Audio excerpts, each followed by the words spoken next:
আসসালামু আলাইকুম রহমতুল্লাহ। প্রিয় দিনী মা ও বোনেরা, দীর্ঘ অপেক্ষা, দীর্ঘ প্রতিজ্ঞা, দীর্ঘ সাধনার পর যখন আমাদের সন্তান দুনিয়া জমিনে আগমন করে, তখন আমরা কি পরিমাণ আনন্দিত হই, এটা কাউকে বোঝানো সম্ভব নয়। একজন সন্তান দুনিয়াতে আসা, এটা বাবা মার জন্য সবচেয়ে একটা আনন্দের বিষয়। কিন্তু এই সন্তান যখন আমাদের মা বোনদের পেটের মধ্যে আসে, তখন ওই মা বোনদের সতর্কভাবে চলাফেরার পাশাপাশি কিছু ছোট ছোট আমল আছে, এই আমলগুলো করা খুবই জরুরি। এই আমলগুলো যদি আমরা করতে পারি, তাহলে আমাদের গর্ভের সন্তান সুস্থ থাকবে, ভালো থাকবে। কোনো জিনের আচর, কোনো মানুষের আচর, কোনো মানুষের খারাপ দৃষ্টি থেকে আমার প্রিয় মা বোনেরা রক্ষা পাবেন। এই জন্য আজকে আপনাদেরকে ছোট ছোট কয়েকটা আমলের কথা বলবো।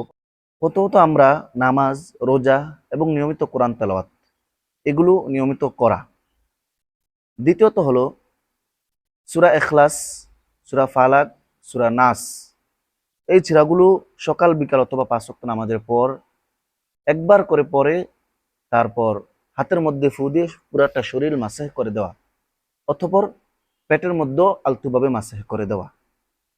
৩ নম্বর হলো খুবই গুরুত্বপূর্ণ একটা আমল, খুবই গুরুত্বপূর্ণ। আল্লাহর ৯৯টি নামের মধ্যে একটি নাম আল মুবেদিউ। আল মুবেদিউ, এই নামটা আপনারা ৯৯ বার পাঠ করে হাতের মধ্যে ফু দিয়ে পুরা শরীর এবং পেটের মধ্যে সুন্দরভাবে মাসাজ করে দিবেন। তাহলে কোনো জিনের আসর এবং মানুষের খারাপ দৃষ্টি এবং সকল ধরনের সকল বিপদ আপদ থেকে আল্লাহ তাআলা রক্ষা করবেন। আপনারা চাইলে আল মুবদিউ, এই নামটা আপনারা ৯৯ বার পাঠ করে পানির মধ্যে ফু দিয়ে খেতে পারবেন। আল্লাহ তাআলা আপনাদেরকে সকল ধরনের সকল বিপদ আপদ থেকে রক্ষা করবেন। আরেকটা সহজ আমল হলো সূরা ফাতিহা। এই সূরা ফাতিহাকে, এটাকে শেফা বলা হয়।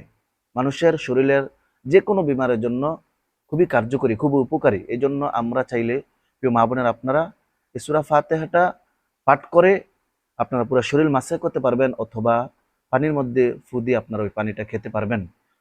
সারাদিনে আপনারা যতবার পারেন, কোনো সমস্যা নাই, যতবার পারেন আপনারা শরীর মাসাজ করতে পারবেন, অথবা যতবার পারেন এই সূরা ফাতিহা বা আল্লাহ ৯৯ নামের যে একটা নাম আল মুবদিউ, এই নামটা, বা সূরা ইখলাস, সূরা ফালাক, সূরা নাস, এগুলো আপনারা দিনে যতবার পারেন বারবার আপনারা পরে পরে ফু দিয়ে আপনারা পানির মধ্যে ফু দিয়ে পানি খাইতে পারবেন, অথবা শরীরের মধ্যে ফু দিয়ে শরীর মাসাজ করতে পারবেন। দোয়া করি আল্লাহ পাক রব্বুল আলামিন আমার সকল দিনী মা বোনদেরকে সুস্থ রাখেন, এবং যাদের গর্ভে সন্তান আছে আল্লাহ তাআলা ওই সন্তানকে সুস্থ রাখেন এবং সুন্দরভাবে সুস্থতার সাথে দুনিয়াতে পাঠাক। আল্লাহ পাক রব্বুল আলামিন আমাদেরকে আমল করার তৌফিক দান করেন, আমিন।